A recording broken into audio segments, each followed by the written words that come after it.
விளையாட்டு உலகின் பல்வேறு நிகழ்வுகளை பதிவு செய்யும் ஆடுகளம் நிகழ்ச்சிக்காக ஹேமநாதன். ஐபிஎல் போட்டிகள் பற்றிய விரிவான தகவலை பார்க்கலாம் ஆடுகளம் டாப் 5 பகுதியில். டெல்லி அணிக்கு எதிராக கடந்த 30ஆம் தேதி நடைபெற்ற விறுவிறுப்பான ஆட்டத்தில் சென்னை அணி அபார வெற்றி பெற்றது. இப்போட்டியில் முதலில் டாஸ் வென்ற டெல்லி அணி பந்து வீச்சு தேர்வு செய்தது. தொடக்க வீரர்களான வாட்சன், டியூப்ளசி ஜோடி முதல் விக்கெட்டுக்கு 102 ரன்கள் சேர்த்து வலுவான அடித்தளம் அமைத்தது. வாட்சன் 78 ரன் குவித்து மிஸ்ரா பந்து வீச்சில் ஆட்டமிழந்தார். இதனைத் தொடர்ந்து ராயுடு, கேப்டன் தோனி ஜோடி சிறப்பான ஆட்டத்தை வெளிப்படுத்த சென்னை அணியின் ஸ்கோர் வேகமாக உயர்ந்தது. கேப்டன் தோனி 51 ரன்கள் குவித்தார். ராயுடு 41 ரன்கள் குவித்து ரன் அவுட் ஆனார். சென்னை அணி 20 ஓவர் முடிவில் 4 விக்கெட் இழப்புக்கு 211 ரன்கள் குவித்தது. 212 ரன்கள் எடுத்தால் வெற்றி என்ற கடினமான இலக்குடன் டெல்லி அணி களமிறங்கியது. தொடர்ந்து ஆடிய அந்த அணி 20 ஓவர்களில் 5 விக்கெட்டுகளை இழந்து 198 ரன்களை மட்டுமே எடுத்து 13 ரன்கள் வித்தியாசத்தில் தோல்வியடைந்தது.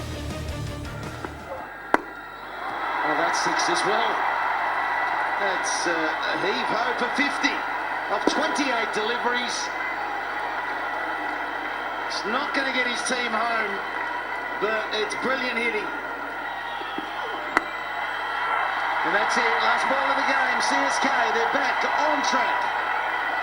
They dropped a game, but they're back in the... Mumbai அணிக்கு எதிராக கடந்த மே மாதம் 1ஆம் தேதி நடைபெற்ற போட்டியில் மும்பை அணியும் ராயல் சேலஞ்சர்ஸ் அணியும் மோதின.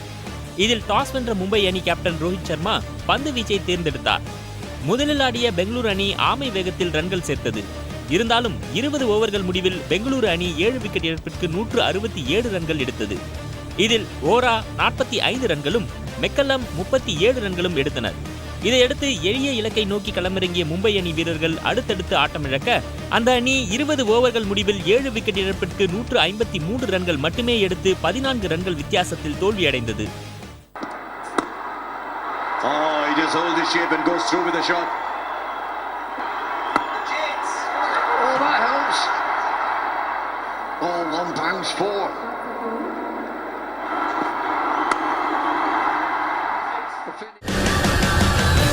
ராஜஸ்தான் அணிக்கு எதிராக கடந்த 2ஆம் தேதி நடைபெற்ற ஐபிஎல் கிரிக்கெட் போட்டியில் டெல்லி அணி 4 ரன்கள் வித்தியாசத்தில் வெற்றி பெற்றது.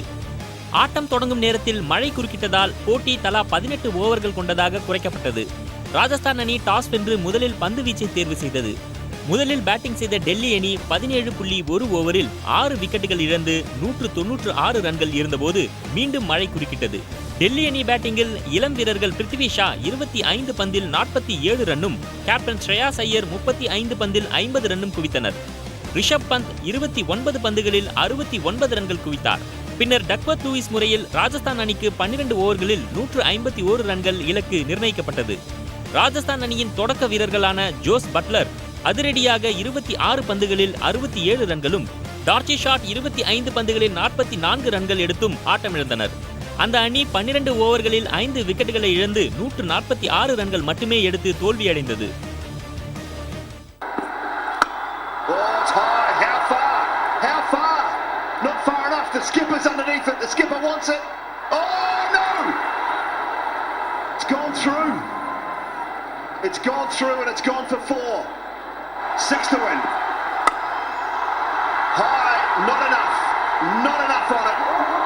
The Delhi Daredevils who will pick up the win, get their campaign back on track. They've got 4 games remaining. Chennai அணிக்கு எதிராக கடந்த மே 3ஆம் தேதி நடைபெற்ற போட்டியில் கொல்கத்தா அணி 6 விக்கெட் வித்தியாசத்தில் எளிதாக வெற்றி பெற்றது. டாஸ் வென்ற கொல்கத்தா அணி முதலில் பந்து வீச முடிவு செய்தது. முதலில் களமிறங்கிய சென்னை அணி 20 ஓவர்களில் 5 விக்கெட்டுகளை இழந்து 177 ரன்கள் குவித்தது. அதிகபட்சமாக சென்னை அணி கேப்டன் தோனி 25 பந்துகளில் 44 ரன்கள் எடுத்தார். 178 ரன்களை வெற்றி இலக்காக கொண்டு களமிறங்கிய கொல்கத்தா அணிக்கு சுனில் நரேன், கிறிஸ் லின் ஆகியோர் அதிரடி தொடக்கத்தை அளித்தனர். பின்னர் இளம் வீரர் சுப்மன் கில் நிலைத்து நின்று சீரான இடைவெளியில் பவுண்டரி, சிக்ஸர் என அடிக்க ஆரம்பித்தார். அவருடன் பேட் செய்த கொல்கத்தா அணி கேப்டன் தினேஷ் கார்த்திக் 18 பந்துகளில் 45 ரன்களை சேர்த்து அசத்தினார். இதனால் 17.4 ஓவர்களிலேயே 4 விக்கெட்டுகளை இழந்து கொல்கத்தா அணி வெற்றி இலக்கை எட்டியது. Flirted away for 2 to win.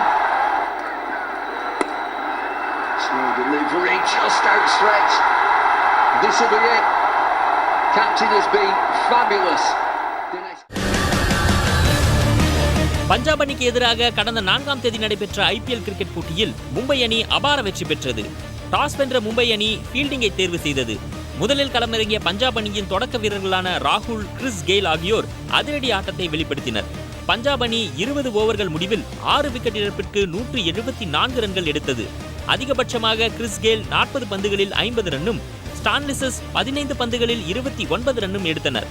பின்னர் களமிறங்கிய மும்பை அணி 19 ஓவர்களில் 4 விக்கெட்டுகளை இழந்து 176 ரன்கள் எடுத்து வெற்றி பெற்றது. தொடக்க வீரர் சூரியகுமார் யாதவ் 57 ரன்னும், ஹர்திக் பாண்டியா 31 ரன்னும் எடுத்தனர். பஞ்சாப் அணி சார்பில் முஜ்புர் ரஹ்மான் 2 விக்கெட்டுகளை வீழ்த்தினார். இந்த மேட்ச் கிட்டத்தட்ட இந்த பால்ல முடிச்சாங்கன்னா ஒரு நல்ல net run rate, 6 balls to spare ஜெயிக்கிறதுக்கு சான்ஸ் உண்டு. லெக் பிஃபோர் சான்ஸ், ஒரு லெக் பை பவுண்டரி கிடைச்சிருக்கு. Match over. இங்க என்ன தெரிஞ்சு க்ளோஸா இருந்திருக்கலாம், ஆனாலும் ரிவ்யூ இல்ல. மும்பை இந்தியன்ஸ் ஒரு மிகப்பெரிய வெற்றி, நல்ல ஒரு வின். தோனியால் எந்த அணி கேப்டனுக்கும் கடினமான நிலையை உருவாக்க முடியும் என டூப்ளெசி தெரிவித்துள்ளார். டெல்லி டேர்டெவில்ஸ் அணிக்கு எதிராக புனேயில் நடைபெற்ற ஆட்டத்தில் சென்னை சூப்பர் கிங்ஸ் முதலில் பேட்டிங் செய்து 211 ரன்கள் குவித்தது. இதற்கு சென்னை சூப்பர் கிங்ஸ் அணியின் கேப்டன் MS தோனியின் அதிரடி ஆட்டமும் முக்கிய காரணமாக அமைந்தது. இவர் 28 பந்தில் 51 ரன்கள் குவித்தார். இந்த ஐபிஎல் தொடரில் தோனியின் ஆட்டம் அபாரமாக இருந்து வருகிறது. இதுவரை 3 அரை சதங்கள் அடித்துள்ள தோனி ஃபார்மில் இருக்கும்போது எந்த ஒரு பந்து வீச்சாளருக்கும் கேப்டனுக்கும் சிக்கல்தான் என்று டூப்ளெசி கூறியுள்ளார். MS தோனி குறித்து கருத்து தெரிவித்த டூப்ளெசி, தற்போதைய நிலையில் தோனி சூப்பர் டூப்பர் ஃபார்மில் இருப்பதாகவும், இதுபோன்ற உச்சக்கட்ட ஃபார்மில் இருக்கும்போது அவருக்கு பந்து வீசுவதற்கு பவுலருக்கும் மிக கடினமானதாக இருக்கும் என தெரிவித்தார். சிறப்பாக ஆடிக்கொண்டிருக்கும் போது அவருக்கு நீங்கள் வைடாக பந்து வீசினால் கூட அவரால் சிக்ஸராக மாற்ற முடியும் என்று அவர் தெரிவித்தார். இந்திய அணியின் கேப்டனான விராட் கோலியை ஜூன் மாதம் முழுவதும் விளையாட சரே அணி ஒப்பந்தம் செய்துள்ளது. இந்திய கிரிக்கெட் அணியின் கேப்டனாக விராட் கோலி உள்ளார். இந்த தலைமுறையின் சிறந்த வீரராக கருதப்படும் இவர் ஆஸ்திரேலியா, தென்னாப்பிரிக்கா, வெஸ்ட் இண்டீஸ் மண்ணில் அபாரமான ஆட்டத்தை வெளிப்படுத்தியுள்ளார். ஆனால் இங்கிலாந்து மண்ணில் சரியாக சோபிக்கவில்லை. கடந்த முறை இந்தியா இங்கிலாந்து சென்று 5 போட்டிகள் கொண்ட டெஸ்டில் விளையாடிய போது 5 டெஸ்டில் 134 ரன்கள் மட்டுமே எடுத்தார். இதனால் ஸ்விங் ஆகும் இங்கிலாந்து ஆடுகளத்தில் விராட் கோலி சாதித்து காட்டட்டும் என கிரிக்கெட் விமர்சகர்கள் கூறி வருகின்றனர். வரும் ஜூலை மாதம் முதல் செப்டம்பர் மாதம் வரை இங்கிலாந்தில் 5 டெஸ்ட் தொடர் மற்றும் ஒருநாள் T20 தொடரில் இந்தியா விளையாட இருக்கிறது. இதில் விராட் கோலி சிறப்பாக விளையாடுவது மட்டுமல்ல, இந்தியா சிறப்பாக செயல்பட வேண்டிய கட்டாயத்தில் உள்ளது. இதனால் விராட் கோலி தனது திறமையை மேலும் வளர்த்துக்கொள்ள கவுண்டி போட்டியில் விளையாட முடிவு செய்தார். இந்நிலையில் இங்கிலாந்தின் முன்னணி கவுண்டி அணியான சரே விராட் கோலியை ஒப்பந்தம் செய்துள்ளது. விராட் கோலி ஜூன் மாதம் முழுவதும் அந்த அணிக்காக விளையாட இருக்கிறார். சரே அணி ஹாம்ஷயர் அணியை ஜூன் 9ஆம் தேதியும் சமர்செட் அணியை ஜூன் 20ஆம் தேதியும் எதிர்கொள்கிறது. இந்த 2 போட்டியிலும் விராட் கோலி விளையாடுவார் என எதிர்பார்க்கப்படுகிறது. வெஸ்ட் இண்டீஸுக்கு எதிரான T20 போட்டியில் விளையாடும் உலக 11 அணியில் ஹர்திக் பாண்டியா, தினேஷ் கார்த்திக் இடம் பிடித்துள்ளனர். இர்மா, மரியா ஆகிய 2 புயல்கள் கடந்த ஆண்டு வெஸ்ட் இண்டீஸில் கடும் சேதத்தை ஏற்படுத்தியது. இதில் கிரிக்கெட் மைதானங்களும் அடங்கும். இந்த மைதானங்களை சீரமைக்க நிதி திரட்டும் வகையில் மே 31ஆம் தேதி இங்கிலாந்து லார்ட்ஸ் மைதானத்தில் ஒரு T20 கிரிக்கெட் நடத்த திட்டமிடப்பட்டுள்ளது. இதில் வெஸ்ட் இண்டீஸ் அணி உலக 11 அணியை எதிர்த்து விளையாட இருக்கிறது. இதற்கான உலக 11 அணியில் ஷாஹித் அஃப்ரிடி, ஷோயப் மாலிக், திசாரா பெரேரா, தமீம் இக்பால், ஷகிபுல் ஹசன், ஆப்கானிஸ்தானின் ரஷீத் கான் ஆகியோர் விளையாட சம்மதம் தெரிவித்தனர். இந்நிலையில் இந்தியாவின் முன்னணி வீரர்களாக ஹர்திக் பாண்டியா, தினேஷ் கார்த்திக் ஆகியோரும் உலக 11 அணியில் விளையாட இருப்பதாக தெரிவிக்கப்பட்டுள்ளது. இதை ICC உறுதி செய்துள்ளது. இவர்களுடன் 9 பேர் உலக 11 அணியில் விளையாடுவது உறுதியாகியுள்ளது. மீதமுள்ள வீரர்கள் விரைவில் அறிவிக்கப்படுவார்கள். உலக 11 அணிக்கு மோர்கன் கேப்டனாக செயல்பட இருக்கிறார். ஆசிய சாம்பியன்ஷிப் கோப்பை மகளிர் ஹாக்கி போட்டிக்கு இந்திய அணியின் கேப்டனாக தடுப்பாட்ட வீராங்கனை சுனிதா லக்கர் நியமிக்கப்பட்டுள்ளார். கொரியாவின் டோங்கே நகரில் வரும் 13ஆம் தேதி ஆசிய சாம்பியன் கோப்பை மகளிர் ஹாக்கி போட்டிகள் தொடங்குகின்றன. இதில் 18 பேர் கொண்ட இந்திய அணிக்கு சுனிதா லக்ரா கேப்டனாக நியமிக்கப்பட்டுள்ளார். கோல்கீப்பர் சவிதா துணை கேப்டனாக செயல்படுவார். கேப்டன் ராணி ராம்பாலுக்கு ஓய்வு தரப்பட்டுள்ளது. அனுபவம் வாய்ந்த தீபிகா, தீப் கிரேஸ், சுமன் தேவி, குர்ஜித் கவுர், தற்காப்புக்கும் நடுகளத்தில் மோனிகா, நமிதா தோப்பா, நிக்கி பிரதான், நேஹா கோயல், லில்லிமா மின்ஸ், நவ்ஜோத் கவுர், உதிதா ஆகியோரும் செயல்படுவர். முன்களத்தில் வந்தனா கட்டாரியா, லால்ரெம் சியாமி, நவ்னித் கவுர், அனுபா பர்லா ஆகியோர் இணைந்து எதிரணிக்கு சவால் விடுவர். காமன்வெல்த் போட்டிகளில் 12 ஆண்டுகளுக்கு பின்னர் அரையிறுதியில் நுழைந்த உற்சாகத்துடன் சாம்பியன் கோப்பை போட்டியை இந்திய மகளிர் எதிர்கொள்கின்றனர். ஆஸ்திரேலிய கிரிக்கெட் அணியின் புதிய பயிற்சியாளராக அந்நாட்டு அணியின் முன்னாள் தொடக்க வீரரான ஜஸ்டின் லாங்கர் நியமிக்கப்பட்டுள்ளார். ஆஸ்திரேலிய அணிக்கு அடுத்த 4 ஆண்டுகளுக்கு பணியாற்ற ஜஸ்டின் லாங்கர் ஒப்பந்தம் செய்யப்பட்டுள்ளார். இவர் டெஸ்ட், ஒருநாள் மற்றும் T20 என அனைத்து ரக போட்டிகளுக்கும் பயிற்சியாளராக செயல்பட உள்ளார். மே 22ஆம் தேதி முதல் தொடங்கும் இவரது பணியின் கீழ் ஆஸ்திரேலிய அணி 2 ஆஷஸ் தொடர், 50 ஓவர் உலகக்கோப்பை தொடர், 20 ஓவர் உலகக்கோப்பை தொடர் ஆகியவற்றில் பங்கேற்க உள்ளது.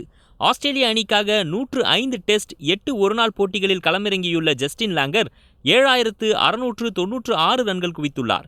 இவற்றில் 23 சதங்கள் அடங்கும். கடந்த 2012 நவம்பர் முதல் மேற்கு ஆஸ்திரேலியா மற்றும் பெர்த் ஸ்காட்சஸ் T20 அணிகளின் பயிற்சியாளராக செயல்பட்டு வருகிறார். அதுபோல அவ்வப்போது ஆஸ்திரேலிய அணியின் ஆலோசகராகவும் செயல்பட்டுள்ளார். பந்தை சேதப்படுத்திய விவகாரம் குறித்த எதிரொலியாக தடை விதிக்கப்பட்ட ஆஸ்திரேலிய அணியின் அதிரடி வீரர் டேவிட் வார்னர் மீண்டும் விளையாட வாய்ப்பு கிடைத்துள்ளது. தென்னாப்பிரிக்காவுக்கு எதிரான டெஸ்ட் தொடர் 3வது டெஸ்டில் பந்தை சேதப்படுத்தியதாக ஆஸ்திரேலிய அணி கேப்டன் ஸ்மித், வார்னர், பேன்கிராஃப்ட் ஆகியோருக்கு கிரிக்கெட் ஆஸ்திரேலியா ஓராண்டு தடை விதித்தது. வார்னர் மீண்டும் விளையாடுவதற்கான வாய்ப்புகள் உள்ளதாக ஜேம்ஸ் சதர்லாந்து தெரிவித்துள்ளார். ஒவ்வொருவரும் தாங்கள் செய்த தவறுகளை திருத்திக் கொண்டு செயல்பட வேண்டும் என்றும், விளையாட முடியாத காலத்தில் தங்கள் தகுதி திறனை மேம்படுத்தி ஆஸ்திரேலிய அணி தேர்வாளர்களிடம் நிரூபித்து காட்ட வேண்டும் என தெரிவித்தார். அவர்களுக்கு வாய்ப்பு வழங்கப்படும் என்றும், அந்த வீரர்களின் நன்மதிப்பு சரிந்து விட்டதாகவும் தெரிவித்த அவர், மன்னிப்பு அளிப்பது தேவையான ஒன்று என்றும், தடையின் ஒரு பகுதியாக விளையாடவும் வேண்டும் என்றும் குறிப்பிட்டார். பாகிஸ்தான் கிரிக்கெட் அணியின் சுழற்பந்து வீச்சாளர் முகமது ஹஃபீஸ் மீண்டும் பந்து வீச சர்வதேச கிரிக்கெட் கவுன்சில் அனுமதி அளித்துள்ளது. பாகிஸ்தான் கிரிக்கெட் அணியின் சுழற்பந்து வீச்சாளர் முகமது ஹஃபீஸ் பந்து வீச்சு விதிமுறைக்கு மாறாக இருப்பதாக 3வது முறையாக புகார் தெரிவிக்கப்பட்டது. இதைத் தொடர்ந்து கடந்த ஆண்டு நவம்பர் மாதம் முகமது ஹஃபீஸ் பந்து வீச தடை விதிக்கப்பட்டது. இந்த நிலையில் அவர் தனது பந்து வீச்சை சர்வதேச கிரிக்கெட் கவுன்சிலின் அங்கீகாரம் பெற்ற மைதானத்தில் சோதனைக்கு உட்படுத்தினார். அதில் அவரது பந்து வீச்சு திருப்திகரமாக இருந்தது. இதனைத் தொடர்ந்து தற்போது முகமது ஹஃபீஸ் மீண்டும் பந்து வீச சர்வதேச கிரிக்கெட் கவுன்சில் அனுமதி அளித்துள்ளது. பத்மஸ்ரீ விருதுக்கு இந்திய கால்பந்து அணியின் கேப்டன் சுனில் சேத்ரியின் பெயர் பரிந்துரைக்கப்பட்டுள்ளது என அகில இந்திய கால்பந்து கூட்டமைப்புகளின் வட்டாரங்கள் தெரிவித்துள்ளன. இந்திய கால்பந்து அணி சார்பில் பல்வேறு போட்டிகளில் விளையாடி அதிக கோல்கள் அடித்தவராக உள்ள சேத்ரி 97 போட்டிகளில் 56 கோல்களை அடித்துள்ளார். கால்பந்துக்கு அவரது சேவையை பாராட்டி நாட்டின் 4வது உயரிய விருதான பத்மஸ்ரீ விருதுக்கு அவரது பெயர் பரிந்துரைக்கப்பட்டுள்ளது. சேத்ரி அமெரிக்க, போர்ச்சுகல் நாடுகளிலும் கால்பந்து கிளப் அணிகளுக்காக விளையாடியுள்ளார். ISL போட்டிகளில் பெங்களூரு FC அணி கேப்டனாக உள்ளார். இதனிடையே அர்ஜுனா விருதுக்கு பேட்மிண்டன் வீராங்கனை சிக்கி ரெட்டி பெயரை இந்திய பேட்மிண்டன் சம்மேளனம் பரிந்துரைத்துள்ளது. 24 வயதான சிக்கி ரெட்டி கோல்ட் கோஸ்டில் அண்மையில் நடந்த காமன்வெல்த் போட்டியில் தங்கம், வெண்கல பதக்கங்களை வென்றிருந்தார். அவரது பெயர் அர்ஜுனா விருதுக்கும், பயிற்சியாளர் சுதாகர் ரெட்டி பெயரை துரோணாச்சாரியா விருதுக்கும் பரிந்துரை செய்யப்பட்டுள்ளது. பல விளையாட்டு வீரர்களை அடையாளப்படுத்தி வரும் ஆடுகளம் நிகழ்ச்சியில் தற்போது தமிழ்நாடு விளையாட்டு வீராங்கனை குறித்த ஒரு சிறப்பு செய்தி தொகுப்பு.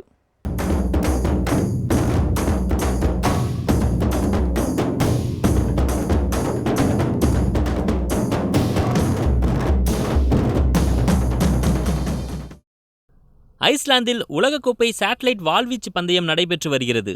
இதில் தமிழகத்தைச் சேர்ந்த பவானி தேவி வெள்ளிப்பதக்கம் வென்றுள்ளார்.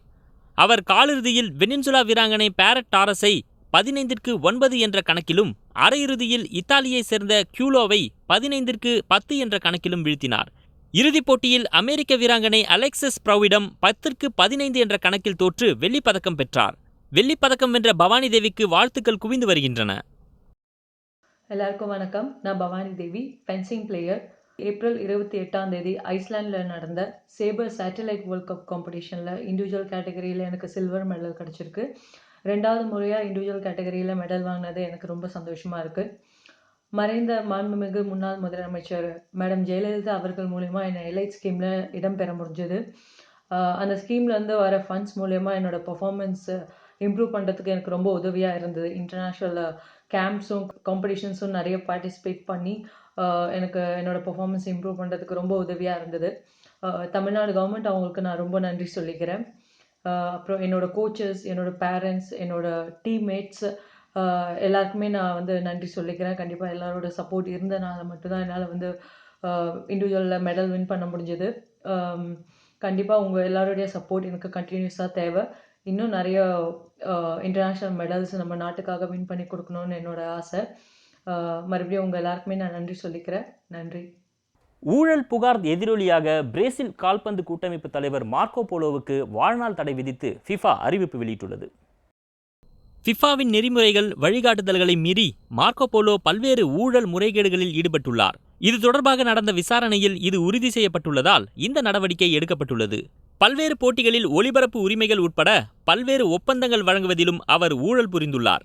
எனவே கால்பந்து தொடர்பான விவகாரங்களில் தேசிய சர்வதேச அளவில் அவர் செயல்பட வாழ்நாள் தடை விதிக்கப்பட்டுள்ளது.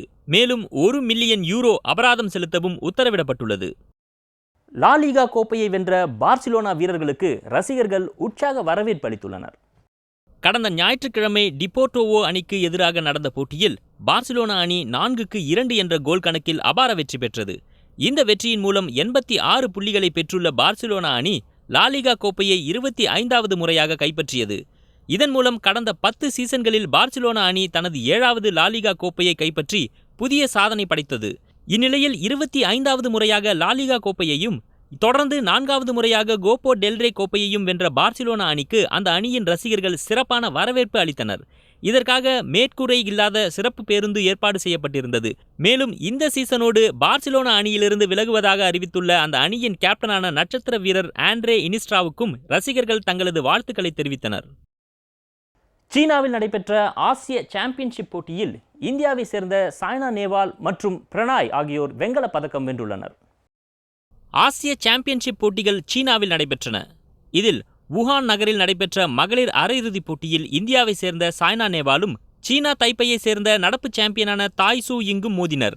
மிகவும் விறுவிறுப்பாக நடைபெற்ற இப்போட்டியில் தாய் சூ இங் 25-27, 19-21 என்ற புள்ளி கணக்கில் சாய்னா நேவாலை தோற்கடித்தார். இந்த தோல்வியினால் சாய்னா நேவால் வெண்கலப் பதக்கத்தை கைப்பற்றினார். இது ஆசிய சாம்பியன்ஷிப் போட்டிகளில் அவர் வெல்லும் 3வது வெண்கலப் பதக்கமாகும். இதேபோல் ஆண்கள் ஒற்றையர் பிரிவு அரையிறுதிப் போட்டியில் இந்தியாவின் HS பிரணாய் வெண்கலப் பதக்கம் வென்றார். இது ஆசிய சாம்பியன்ஷிப் போட்டியில் அவர் வெல்லும் முதல் பதக்கமாகும். இந்தியாவின் முன்னணி பேட்மிண்டன் வீரரான பிரணாய் முதன்முறையாக உலக தரவரிசையில் 8வது இடத்தை பிடித்துள்ளார். பேட்மிண்டன் போட்டிகளில் இந்தியாவின் HS பிரணாய் சிறப்பான ஆட்டத்தால் உலக தரவரிசை பட்டியலில் சில முறை 10வது இடத்தையும் பிடித்துள்ளார்.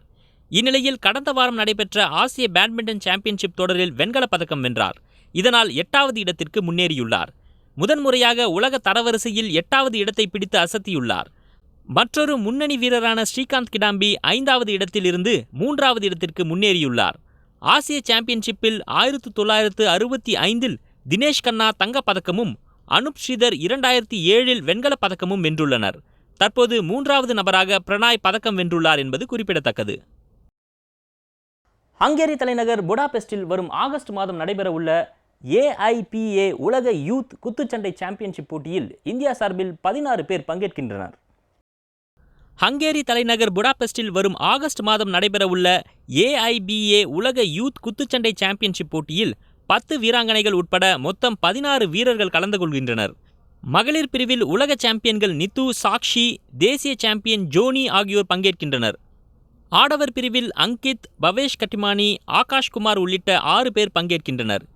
2024ஆம் ஆண்டு ஒலிம்பிக் போட்டிகளுக்கு தயாராகும் வகையில் வீரர்கள் தேர்வு செய்யப்பட்டுள்ளனர். ஆசியாவிலேயே 2வது அதிக வீரர்கள் அனுப்பும் நாடாக இந்தியா திகழ்கிறது. மேலும் உலக யூத் குத்துச்சண்டை போட்டிகளில் வெல்வதன் மூலம் யூத் ஒலிம்பிக் போட்டிகளில் பங்கேற்பதற்கான இறுதி வாய்ப்பாகவும் இது அமைந்துள்ளது.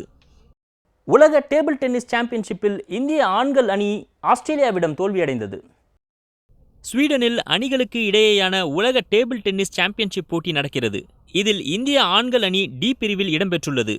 முதல் 2 போட்டிகளில் சரத்குமார், சத்யன் ஆகியோர் தோற்றனர். 3வது போட்டியில் ஹர்மித் தேசாய் வெற்றி பெற்றார். மற்றொரு ஒற்றையர் போட்டியில் சரத்கமல், சத்யன் வெற்றி பெற இந்தியா 3-2 என வென்றது. இந்நிலையில் கடைசி லீக் போட்டியில் ஆஸ்திரிய வீரர் ஃபெக்ரைல் எதிர்கொண்ட இந்திய வீரர் சத்யன் 13-11, 9-11, 11-7, 11-9 என்ற செட் கணக்கில் தோல்வியை தழுவினார். இதனால் ரவுண்ட் ஆஃப் 16 சுற்றுக்கு செல்லும் வாய்ப்பை இந்திய அணி இழந்தது. இதன் மூலம் டி பிரிவில் 7வது இடத்துடன் இந்தியா வெளியேறியது. பெண்களுக்கான போட்டியில் A பிரிவில் உள்ள இந்திய அணி 5 லீக் போட்டிகளிலும் வெற்றி வாய்ப்பை இழந்துவிட்டது என்பது குறிப்பிடத்தக்கது. சீனாவில் நடைபெற்ற Kunming open ATP challenger tennis போட்டியில் இந்தியாவின் பிரஜ்னேஷ் சாம்பியன் பட்டம் வென்றார். சீனாவின் அன்கிங் நகரில் நடைபெற்ற இந்த போட்டியின் இறுதிச் சுற்றில் உலகின் 260ஆம் நிலை வீரரான பிரஜ்னேஷ் உலகின் 229ஆம் நிலை வீரரான எகிப்தின் முகமது சப்பத்தை எதிர்கொண்டார். விறுவிறுப்பாக 1 மணி 52 நிமிடங்கள் நடைபெற்ற இந்த ஆட்டத்தில் பிரஜ்னேஷ் 5-7, 6-3, 6-1 என்ற செட் கணக்கில் வெற்றி பெற்றார். இந்த வெற்றியின் மூலமாக 125 தரவரிசை புள்ளிகள் பெற்ற பிரஜ்னேஷ் புதிய தரவரிசையின் போது உலகின் முதல் 200 இடங்களுக்குள்ளாக முன்னேறுவார். அவர் 175வது இடத்துக்கு வருவார் என்று எதிர்பார்க்கப்படுகிறது. ஒற்றையர் தரவரிசையில் 83வது இடத்தில் இருக்கும் யூகி பாம்ரே முதல் 100 இடங்களுக்குள்ளாகவும் 115வது இடத்தில் இருக்கும் ராம்குமார் ராமநாதன் முதல் 200 இடங்களுக்குள்ளாகவும் இருப்பது குறிப்பிடத்தக்கது. டென்னிஸ் ஜாம்பவான் வீராங்கனையான செரீனா வில்லியம்ஸ் மேட்ரிட் ஓபனிலிருந்து விலகியுள்ளார். அதனால்தான் இந்த தொடரில் இருந்து விலகியுள்ளதாக தெரிவிக்கப்பட்டுள்ளது. விம்பிள்டன் கிராண்ட் ஸ்லாம் டென்னிஸ் தொடருக்கான பரிசு தொகை 311 கோடி ரூபாயாக உயர்த்தப்பட்டுள்ளது. டென்னிஸ் விளையாட்டில் மிகவும் உயர்ந்த தொடராக கருதப்படுவது கிராண்ட்ஸ்லாம் தொடர்கள். ஆண்டிற்கு ஆஸ்திரேலியா, பிரெஞ்சு, விம்பிள்டன், அமெரிக்க ஓபன் என 4 கிராண்ட்ஸ்லாம் தொடர்கள் நடத்தப்படும். இதில் ஆஸ்திரேலியா ஓபன் முதலாவதாகவும், பிரெஞ்சு இரண்டாவதாகவும், விம்பிள்டன் மூன்றாவதாகவும், அமெரிக்க ஓபன் கடைசியாகவும் நடைபெறும். ஜனவரி மாதம் முடிவடைந்த ஆஸ்திரேலிய ஓபனின் பரிசு தொகை $41.32 மில்லியன் இருந்தது. தற்போது விம்பிள்டன் தொடருக்கான பரிசு தொகை $46.6 மில்லியன் உயர்த்தப்பட்டுள்ளது. இந்திய பண மதிப்பில் இது 311 கோடி ரூபாயாகும். இது கடந்த ஆண்டை விட 7.6% உயர்வாகும். ஆண்கள் ஒற்றையர் பிரிவில் சாம்பியன் பட்டம் வெல்லும் வீரர் வீராங்கனைகளுக்கு தலா 2.25 மில்லியன் பவுண்ட், அதாவது 20 கோடி ரூபாய் வழங்கப்பட உள்ளது. துப்பாக்கிச் சுடுதல் 10 மீட்டர் ஏர் பிஸ்டல் தரவரிசை பட்டியலில் இந்தியாவின் இளம் வீரர் ஷிசார் ரிஸ்வி முதலிடம் பெற்றுள்ளார். கொரியாவின் சங்வானில் உலகக்கோப்பை துப்பாக்கிச் சுடுதல் போட்டிகள் நடைபெற்றன. இதில் ரிஸ்வி 10 மீட்டர் ஏர் பிஸ்டல் பிரிவில் வெள்ளிப் பதக்கம் வென்று சாதனை படைத்தார். 1654 புள்ளிகளுடன் அவர் வெள்ளிப் பதக்கம் வென்றார். மேலும் கடந்த மார்ச் மாதம் மெக்சிகோவில் நடந்த உலகக்கோப்பை போட்டியிலும் ரிஸ்வி உலக சாதனையுடன் தங்கப்பதக்கம் வென்றிருந்தார். இந்நிலையில் சர்வதேச துப்பாக்கிச் சுடுதல் சம்மேளனம் வெளியிட்டுள்ள பட்டியலில் 10 மீட்டர் ஏர் பிஸ்டல் பிரிவில் ரிஸ்வி முதலிடம் பெற்றுள்ளார். மற்ற இந்திய வீரர்களான ரவிக்குமாருக்கு 4வது இடமும், தீபக் குமாருக்கு 9வது இடமும் கிடைத்துள்ளது. மகளிர் பிரிவில் காமன்வெல்த் போட்டியில் தங்கம் வென்ற மனு பெக்கர் இதே பிரிவில் 4ஆம் இடத்தை பெற்றுள்ளார். இந்தியாவின் முன்னணி மல்யுத்த வீராங்கனையான வினேஷ் போகாத் பதக்கத்துடன் ஒலிம்பிக் சாதனையை படைக்க விரும்புவதாக கூறியுள்ளார். ஆஸ்திரேலியாவின் கோல்ட் கோஸ்ட் நகரில் அண்மையில் நடைபெற்ற காமன்வெல்த் போட்டியின் மல்யுத்த பிரிவில் இந்தியாவின் வினேஷ் போகாத் தங்கப்பதக்கம் வென்றார். இது அவரின் 2வது காமன்வெல்த் தங்கமாகும். 2016ஆம் ஆண்டு பிரேசிலில் நடைபெற்ற ஒலிம்பிக் போட்டியில் காலிறுதி வரை முன்னேறினார். முழங்காலில் ஏற்பட்ட காயத்தால் தொடர்ந்து விளையாட முடியாத நிலை ஏற்பட்டது. இந்நிலையில் 2020 ஒலிம்பிக்கில் பதக்கம் வெல்வதுடன் வரலாற்று சாதனை படைக்கவும் விரும்புவதாக தெரிவித்துள்ளார். அடுத்த வருடத்தில் இருந்து ஒலிம்பிக் தகுதிச் சுற்று தொடங்கும் நிலையில் ஒலிம்பிக் தொடருக்கு தயாராக வேண்டும் என்றும் ஒலிம்பிக் தொடருக்கு போதுமான அளவு நேரம் உள்ளதாகவும் அவர் நம்பிக்கை தெரிவித்துள்ளார். ஜூனியர் NBA கூடைப்பந்து உலக சாம்பியன்ஷிப் போட்டியில் 2 இந்திய அணிகள் கலந்து கொள்கின்றன. அமெரிக்காவின் NBA சங்கம் சார்பில் கூடைப்பந்து விளையாட்டை பல்வேறு நாடுகளில் அடிமட்ட அளவில் பிரபலப்படுத்த ஜூனியர் NBA சாம்பியன் போட்டிகள் நடத்தப்படுகின்றன. 2017-18ஆம் ஆண்டில் உலகம் முழுவதும் 71 நாடுகளில் 26 லட்சம் இளைஞர்கள் கூடைப்பந்து விளையாட்டில் ஈர்க்கும் வகையில் NBA திட்டமிட்டு செயலாற்றி வருகிறது. NBA இந்திய தேசிய சுற்றில் பெங்களூரு, சென்னை, டெல்லி, ஹைதராபாத், கேரளம், கொல்கத்தா, மும்பை, பஞ்சாப் சார்பில் 8 வீரர்கள் 8 வீராங்கனைகள் கொண்ட அணிகள் போட்டியில் பங்கேற்றன. பெங்களூரு மகளிர் அணி, டெல்லி ஆடவர் அணிகள் இரண்டும் வரும் ஆகஸ்ட் மாதம் 7ஆம் தேதி முதல் 12ஆம் தேதி வரை அமெரிக்காவின் அர்லாண்டோ நகரில் நடக்கும் உலக சாம்பியன் போட்டியில் பங்கேற்கின்றன. இந்த வாரம் ஆடுகளம் நிகழ்ச்சி சுவாரஸ்யமான விளையாட்டு நிகழ்வுகளை உங்க கண்ணு முன்னாடி கொண்டு வந்திருக்கோம் நம்புறோம். மீண்டும் அடுத்த வாரம் சந்திப்போம். அதுவரை நன்றி, வணக்கம்.